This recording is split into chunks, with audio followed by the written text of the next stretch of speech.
Fees. Hedge funds charge hefty fees from their accredited investors. Let's take a look at the fee structure of hedge funds in this video. As we already have discussed, accredited investors are those investors who are permitted to invest capital into hedge funds, and typically each individual contribution runs into millions of dollars.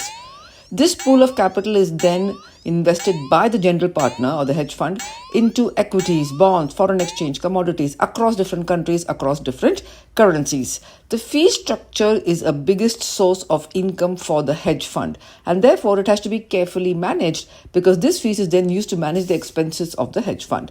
The fees that are charged by the hedge fund typically fall under two categories: the management fees and the performance fees. In this video, we're going to take a look at the function of each of these fees, why they are charged, how they are charged, and how it is calculated by the fund accountant. Let's take a look. Management fees is an annual charge, mandatory charge that is charged as a percentage of assets under management.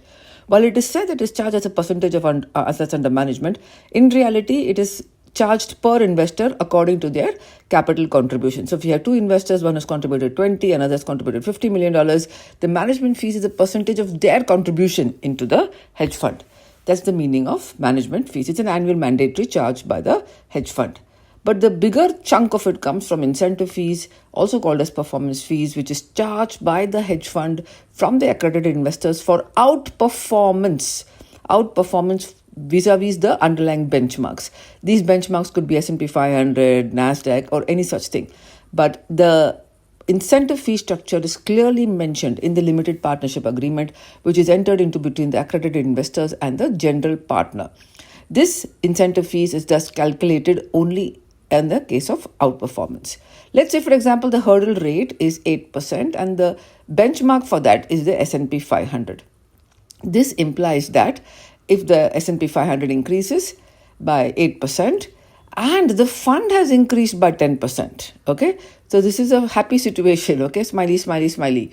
The hedge fund has outperformed the benchmark. So we have a situation where the benchmark, which is S&P 500 over here, as mentioned in the limited partnership agreement, has increased by 8%, but the fund performance has increased by 10%. Then the GP has every right to charge incentive fees because the fund has outperformed the hurdle rate.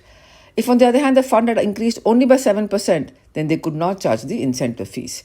Thus, incentive fees is a percentage of outperformance. Some aggressive funds nowadays charge even as low as 12 to 15% of incentive fees. Let's see. Do you know the right answer over here? Incentive fees is mandatory. It's an annual fee.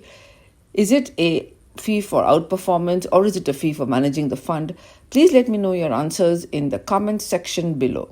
This is a very interesting and a very common question that is asked at many interviews at fund accounting firms. Thank you so much for watching this video, waiting for your comments and for what is the next video you would like to watch.